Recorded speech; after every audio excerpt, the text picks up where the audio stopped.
주제는 아시다시피 경계를 넘어 또 다른 가능성으로예요.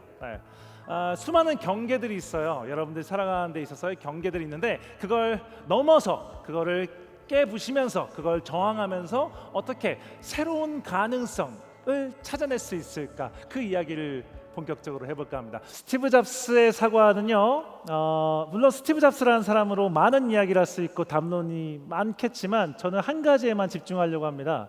바로 한계에 대한 의심입니다. 스티브 잡스야말로 늘 다르게 생각하라를 얘기했던 사람이죠. 무엇보다 그의 일대기를 보면 다른 것보다 제가 확 꽂혔던, 저한테 확 와닿던 부분은 한 가지였는데, 실패를 하고요, 다른 사람이 다 아니라고 할 때도, 그리고 실제로 그렇게 안 됐을 때도 자신의 가능성을 의심하지 않았어요. 이 이야기가 오늘 이 전체 내용보다 가장 중요합니다. 자신의 가능성을 의심하지 않는 사람이 바로 스티브 잡스였어요. 저는 많은 사람들도 그렇고요, 흔히 나는 안 돼라는 생각 많이 하잖아요, 그죠? 나 같은 사람이 무슨 세상을 바꿀 수 있겠어. 이런 데서 뭐 한국에서 조그만 나라에서 뭐 태어났을 때 이렇게 비관하는 분들도 있고요. 나는 지금 집안 사정이, 나는 그렇게 창의적인 사람이 아니야, 이렇게 생각하는 사람들 많이 있습니다. 저야말로 저런 생각에 늘 짓눌려 있어서 살았어요. 여러분, 학창 시절 제가 고등학교 때는요, 반에서 제일 조용한 학생이었어요. 제가 나중에 마술을 하고 막 무대에 선다니까 친구들이 막 놀랬어요. 너 같이 소심한 애가 어떻게 하지? 근데 사실 제가 소심해서 마술을 시작했거든요. 그래서 되게 반에서 존재감 없는 아이였고요, 저는 늘 제가 뭔가를 할 수 있다라고 생각한 적이 단 한 번도 없습니다. 단 한 번도 없어요. 위축됐던 많은 사건들이 있었어요, 제 인생에 있어서, 어릴 때부터. 그래서 저란 사람은 뭔가를 할 수 없다는 생각에 짓눌려 있었는데, 마술을 중학교 3학년 때 만나게 됐어요. 마술이 원래 특별하잖아요. 그래서 제가 착각하기 시작했어요. 뭔가 내가 특별한 사람이 아닐까? 라는 생각을. 그게 저한테 큰 도움이 됐습니다. 그래서 마술에 미치기 시작했어요. 중학교 때 고등학교 내내 그냥 마술에만 빠져 살았습니다. 완전 오타쿠로 살았어요. 맨날 지각하고요. 네. 연습하느라 맨날 지각하고 나중에 맨날 뛰고 그랬어요. 건강은 좋아지더라고요. 네. 선생님한테 많이 혼나기도 하고. 근데 그렇게 미쳐서 살다가 20살 졸업하자마자 제가 조그마한 코미디 클럽이라는 어떤 그 스탠드업 코미디 하는 무대, 조그만 무대에서 공연을 매일매일 2년 동안 했거든요. 10분씩 매일매일 했어요. 근데 거기에 일본의 어떤 손님이 오신 거예요. 그 사람은 일본의 마술 대회를 개최하는 분이었어요. 그분이 제 공연을 보자마자 너 내 대회에 나와, 출전권 줄게, 그러더라고요. 단 한 번도 그 전에 한국의 마술사들 중에서 해외 대회 나간 적이 없습니다. 그때 당시 때 우리의 생각은 해외 대회는 너무 불가능한 벽이에요. 우리 같은 사람들은 너무 많아서, 나 같은 인간이 널려 있어서 뭐 나가는 것 자체가 말이 안 된다고 생각했어요. 근데 덜컥 갑자기 저한테 출전권을 준 거예요. 역사에 무조건 남잖아요. 제가 처음이니까. 얼마나 좋겠습니까? 2달 동안 거의 집에를 안 갔어요. 속옷을 다 가져와서 연습실에서 살았습니다. 언제가 낮이고 밤인지도 모르겠어요. 그냥 그러고 살았어요. 그리고 대회에 나갔습니다. 한국 최초로 나갔던 대회예요. 얼마나 떨렸겠습니까? 사실은 저한테 목표가 있었어요. 3등이었어요. 근데 입 밖으로 꺼내진 않았습니다. 왜? 내가 3등이 목표라면 네 주제에 무슨 나가는 거에 의의를 더, 이런 얘기를 들을 게 뻔하기 때문에 그런 말조차 안 했어요. 혼자 생각한 거죠.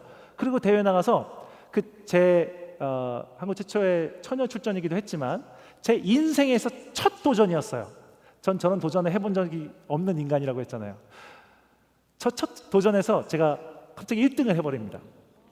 근데 아니 뭐 20년도 지난 일이에요. 이제 21살 때였으니까요.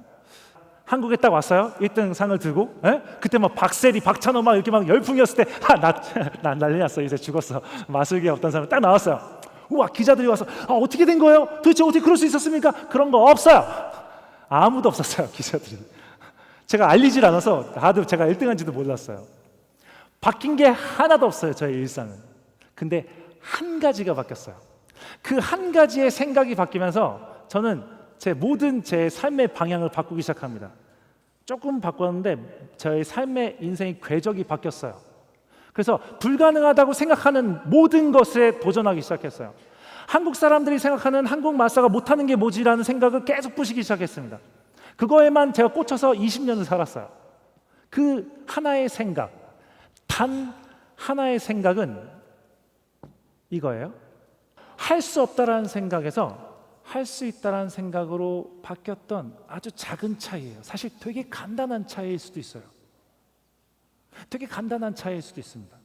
그 생각이 바뀌면서 나는 그런 걸 할 수 있는 인간이 아닐까라는 생각 그 하나 때문에 제가 실제로 그걸 도전하기 시작했고요.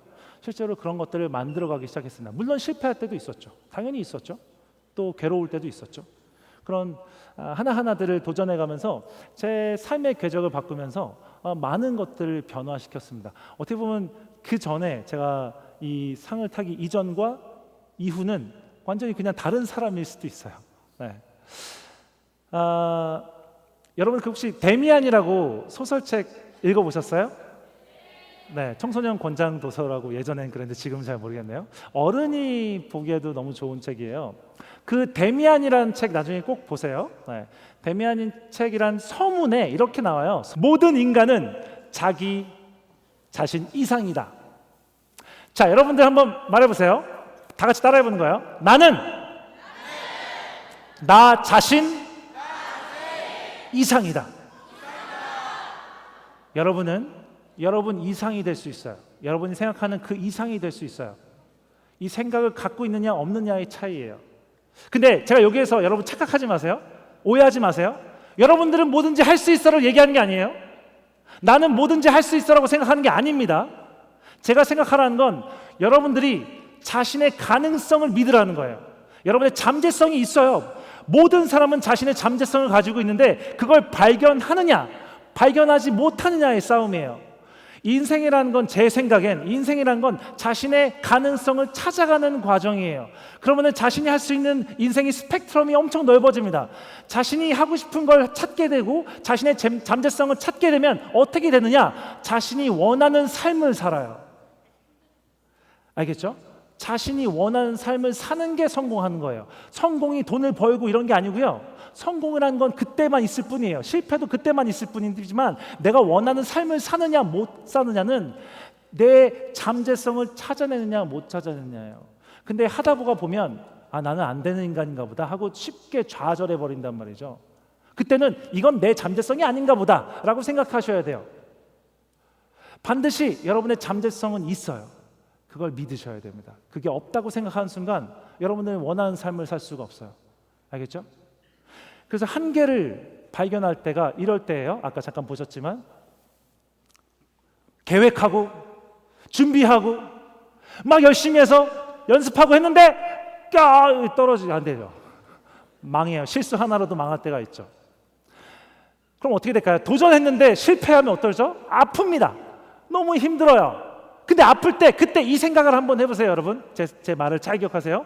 실패했을 때 이거 보신 적 있을 거예요. 아픈데 드디어 한계를 발견했다 라고 속으로 생각해 보세요. 실패했을 때 안 됐을 때 드디어 한계점을 발견한 거예요. 한계점을 발견하면 어떻게 될 거예요? 깨야죠. 그 한계점을 다시 도전하는 겁니다. 근데 이렇게 얘기하면은 또 되게 너는 했으니까 뭐 이런 얘기 하는 거 아니야? 라는 생각할 수도 있을 것 같아요. 너는 1등 했으니까 1등 못하는 사람도 있는데 그런 얘기 하고 이런 얘기를 또 제가 듣기도 해요. 그래서 제가 한마디 하고 싶은데 도전하지 마세요. 그럼 도전하지 마세요. 도전하기 전에 무언가를 꼭 해야 됩니다. 처음부터 도전하지 마세요. 여러분들은 끊임없이 시도해야 돼요. 시도하는 건 실패가 없어요. 그렇지 않나요? 맞잖아요. 시도했을 뿐이야 라고 하면 되는 거잖아요. 그리고 실제로 뭔가를 준비해서 난 이걸 반드시 해야 돼 라고 하다가 실패하면 엄청 크게 아파요. 그러려면 아팠을 때 여러분들이 그런 근력이 있어야 돼요. 마음의 근력이 있어야 된단 말이죠. 마음의 근력을 어떻게 만드냐? 시도를 끊임없이 하는 거예요. 새로운 창의적인 아이디어는 수많은 수백 가지 수천 가지의 아이디어가 있을 때만 가능합니다. 그 실패작들이 있어야만 가능해요. 그래서 여러분들은 끊임없이 시도하셨으면 좋겠어요. 조그마한 시도들을요. 자, 오늘 제가 이야기를 전체 나눠봤고요. 제가 하고 싶은 이야기들 다 한 것 같습니다. 여러분들 한번 정리해 볼게요. 여러분들이 앞으로도 살아가실 때 딱딱하게 굳은 절대적인 것들, 이런 것들을 한 번쯤 의심해 보세요. 가능하다면 한번 해보세요. 다만 남한테 피해주지 않는 선에서. 그리고 기존에 있었던 어떤 기준들을 의심해 보는 거예요. 특히 여러분들이 어떤 일을 하실 때 그 일, 직업군에서 반드시 해야 된다는 그 기준들, 꼭 기본으로 한다는 그 기준을 의심해 보세요. 그리고 우리의 일상을 의심해 보는 겁니다. 우리의 당연한 것들을 한 번쯤 되돌아보는 거예요. 한 번쯤 다르게 보는 겁니다. 단 모든 걸 지금 제가 얘기한 이 이야기들은 여러분들의 생각, 모든 걸 의심하라는 뜻입니다. 단 하나, 여러분들의 잠재성, 여러분들의 가능성, 그거를 의심하지 않았으면 좋겠어요. 그래서 여러분들은 기존에 있던 경계를 허물고 기존에 있던 세상의 틀을 깨고 새로운 가능성, 여러분들의 새로운 사과를 발견하셨으면 좋겠습니다. 자, 이렇게 제 강연은 마치도록 하고요.